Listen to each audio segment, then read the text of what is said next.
చెప్పు. ஆவணி, புரட்டாசி, ஐப்பசி, கார்த்திகை வருஷத்துல 4 மாசம் ஒரு மனிதன் வாழணும். யாரும் குழந்தையிலேருந்து பெரியவங்க வழி எல்லாருக்குமே இது வித்தியாசம் கிடையாது. சாமியார்கள் கூட இந்த மாதிரி இருந்து ஆகணும். எதுக்குன்னா உலக சேமத்துக்காக. அதுக்காக முதல்ல ஆவணி மாதம் பிறந்த உடனே தசமி வருது, அடுத்த நாள் ஏகாதசி வருது. அந்த ஏகாதசி அன்னிலேருந்து சத்துர்மாசி விரதம்னு பேர். அந்த ஏகாதசி அன்னிலேருந்து அடுத்த மாதம் தசமி வரலையும் ஆவணிலேருந்து புரட்டாசி வரலையும் என்ன செய்யணும்னா காய்கறி சாப்பிடக்கூடாது. ஆனால் மனுஷனுக்கு விரதம் இருக்கணும். இது இந்த காய்கறியும் சாப்பிடக்கூடாது. அதுக்கப்புறம் அது ஆவணி புரட்டாசி ஆகிப்போச்சு இல்லை, ஆவணி புரட்டாசியிலேருந்து புரட்டாசி மாதம் ஏன் காய்கறி சாப்பிடக்கூடாது? ஏகாதசியிலேருந்து ஐப்பசி வரலையும் பால் சாப்பிடக்கூடாது. ஐப்பசியிலேருந்து கார்த்திகை வரலும் தயிர் சாப்பிடக்கூடாது. கார்த்திகையிலேருந்து மார்கழி வரலும், அதாவது ஆவணி, புரட்டாசி, ஐப்பசி, கார்த்திகை இந்த 4 மாதம் கடைசியில் ரெட்டை பருப்பு இருக்கிறது எல்லாம் சாப்பிடக்கூடாது. பருப்புகள் எதுவுமே சாப்பிடக்கூடாது. ரெட்டையாக இருக்கிற பருப்பு எதுவுமே சாப்பிடக்கூடாது. தோரம் பருப்பு, உளுத்தம் பருப்பு ரெட்டையாக இருக்குல்ல, அது சாப்பிடக்கூடாது. அந்த மாதிரி மற்றெல்லாம் சாப்பிடலாம். ஏன்னா ஐப்பசி மாதம் தயிர் ஏன் சாப்பிடக்கூடாதுன்னா மழை பெய்யும், அதனால் உடம்பு கெடுதி. அதுக்கு முன்னாடி பால் ஏன் சாப்பிடக்கூடாதுனாக்கா பால் மாடுகள், பசுமாடுகள் கண்ணு போடுற டைம் அது. இது எந்த மாதம்? ஆவணி புரட்டாசி அன்னைக்கு எப்பயுமே கண்ணு போடுமா புரட்டாசி மாதத்துல? அந்த டைம்ல பால் நீங்கள் சாப்பிட்டா அந்த பால் கண்ணுக்கு போயிட்டு போகும். பால் நல்லா வளரும். கோபிராமி பசுக்கள் எல்லாம் வளரும், வளர்ச்சி அடையும், அபிவிருத்தி அடையும். அதனால் நமக்கு சாணம் இதெல்லாம் நடக்கும். உடலுக்கு ரொம்ப நல்லது. இதெல்லாம் இருக்குது. அதனால் பசுவை காப்பாற்றுறதுக்காகவே தான் பால் சாப்பிடக்கூடாதுன்னு ஒரு பேர். எப்போதும் பிரதம் பண்ணாக்கா பால் என்ன பண்ணுவாங்க, சரி பசு குட்டியாக பிடிச்சிட்டு போட்டுன்னு வைப்பாங்க. இல்லைன்னா இந்த காலம் வெளியில் எடுத்துருவாங்கன்னு அதுக்கு இல்லை. அதனால இதுதான் முறை.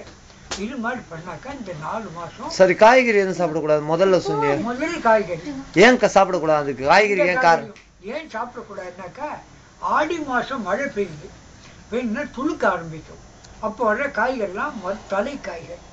அந்த காய்கறி இருந்தால் இன்னும் அபிவிருத்தி ஆகும். அந்த தலைக்காய் விட்டாக்க, அந்த தலைக்காய் விட்டால் தான் திரும்பி முன்னெறி போட்டால் நிறைய செடிகள் வரும்.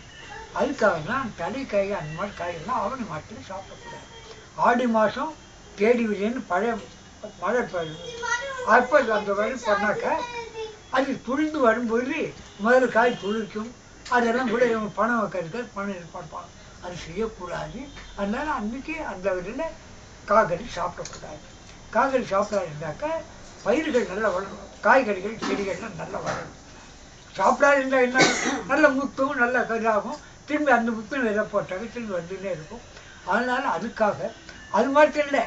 ஆவணி மாதம் போட்டோம்னாக்க ஐப்பசி வருது பாரு, புரட்டாசி ஐப்பசி அந்த மழை பெய்யும்போது இன்னும் ஜாஸ்தி வளரும். மழை தண்ணீர் துடிக்க ஆரம்பிச்சிடும். அதனால இதெல்லாம் உண்டு. இதுதான் கடைசியில் ஒவ்வொரு மனிதனும் அது மேலே மனக்கட்டுப்பாடு உண்டு. பருப்புக்கு ஏன் சாப்பிடக்கூடாது? என்ன பருப்பு ஏன் ரெட்டை பருப்பு? ஏன்னாக்க ரெட்டை பருப்புனா மார்கழி மாதம் அதில் பருப்பு ஜீரணம் ஆகாது. அதனால பருப்பு சாப்பிடக்கூடாது. கார்த்திகையும் மார்கழியும் அதாவது யமனுக்கு உரிய மாதங்கள். அதனால கார்த்திகை மாதத்தில் வயதானவங்களோ யாரானோ அளவாக கொஞ்சமாக துளசி சாப்பிட்டு வெந்நீர் குடிக்காத ஜாகிரதையாக இருக்கணும். தண்ணீர் போகாத. எப்போ சின்ன ஒரு தும்மல் வந்தால் கூட அது பெருசாகி ஜுரம் பெருசாக வளர்ந்துடும். அது இழப்பு ஏற்படும்.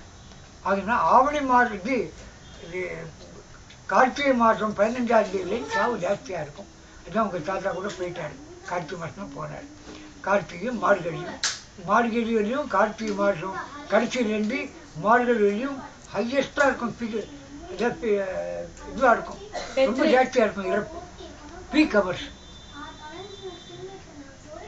கார்த்திகை மாதம் கார்த்திகை ஆரம்பமே இருக்கும். அதனால ஜாகிரதையாக இருக்கணும். மனிதன் 45-40 வயசு ஒன்றுக்குள்ள செம்பு தண்ணி வச்சு செம்பு பாத்திரம் தேய்ச்சி அதில் துளசியை போட்டு துளசி காலையில் சாப்பிட்டாக்க உடம்பு நல்லது. அதுவும் மார்கழியும் தை மாதம் வந்து கார்த்திகையும் மார்கழியும் வயதானவங்க கண்டிப்பாக செம்பொரு பாத்திரத்தில் தண்ணி வச்சு அதில் துளசியை போட்டு வெறும் வயிற்று 2 துளசி சாப்பிடணும். துளசியா சூடு ரெண்டாகும், உடம்புல வியாதி போகும். அதெல்லாம் உண்டு. அந்த 2 மாதம் பயங்கரமாக இருக்கும். அந்த யமனை கிடப்பாங்க. அதுதான் மிருத்தியை கிடப்பது, இறப்பை கிடக்கிறது உண்டு. அதுக்காக சொல்லுது. அதனால் துளசி சாப்பிடணுனாலே மாதத்தினுடைய அருளும் கிடைக்கும், அவர் காப்பாற்றி விடுவார் உங்களை. ஆகையினால அது சிம்பல் உண்டு. அதனால் எல்லாருக்கும் சொல்லணும், வயசானவங்களுக்கெல்லாம் சொல்லணும். வெறும் குளிக்கணும் அது இதுன்னு சொல்லக்கூடாது. குளித்தா வயசானவங்களுக்கு 60 வயசுங்கிற ஆச்சாரம் வேண்டி இல்லை. அவங்க விபூதி வச்சுட்டு போகலாம், பசி எடுத்து வச்சு சாப்பிடலாம். ஓரளவு குறைவாக சாப்பிடணும். ராத்திரியில் பாலோ ரொம்ப இதுவாக சாப்பிட்டாக்கா போகணும். வெந்நீர் குடிக்கணும், அந்த மாதிரி இருக்கணும். ரொம்ப இதாக இல்லை. அதிகமாக ஆகாரம் கொடுக்கூடாது. சொற்ப ஆகாரம் வச்சுன்னு இருந்தாக்கா வாழலாம், 100 வயசு வாழலாம். அதுதான் வேணும். ரொம்ப தேங்க்ஸ்ண்ணா. நிஜமாவே